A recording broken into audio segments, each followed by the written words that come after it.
மக்களே, இன்று நாம் திருக்குறள் 528ஆம் குறளை பார்க்கிறோம். இது திருக்குறளின் பொருட்பால் பகுதியில் அரசியல் இயலில் இடம்பெற்றுள்ள சுற்றந்தழால் அதிகாரத்தின் 7வது குறள். பொதுநோக்கான் வேந்தன் வரிசையா நோக்கின் அது நோக்கி வாழ்வார் பலர்.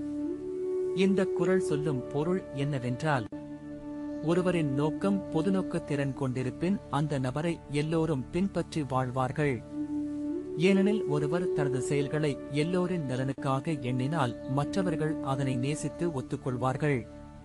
பலர் அந்த நோக்கில் வாழும்போது சமுதாயம் ஒழுங்காக சமநிலையை பெறும்.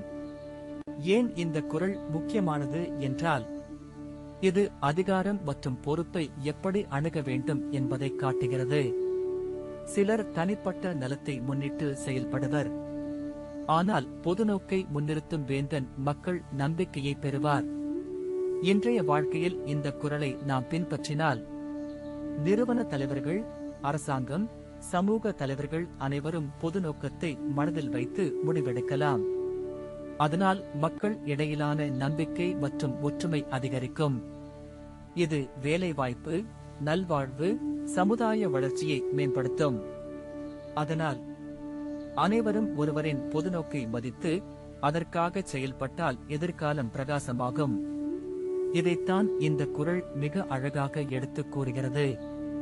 பொதுநோக்கான் வேந்தன் வரிசையா நோக்கின் அது நோக்கி வாழ்வார் பலர். அடுத்த குறளில் மீண்டும் சந்திப்போம்.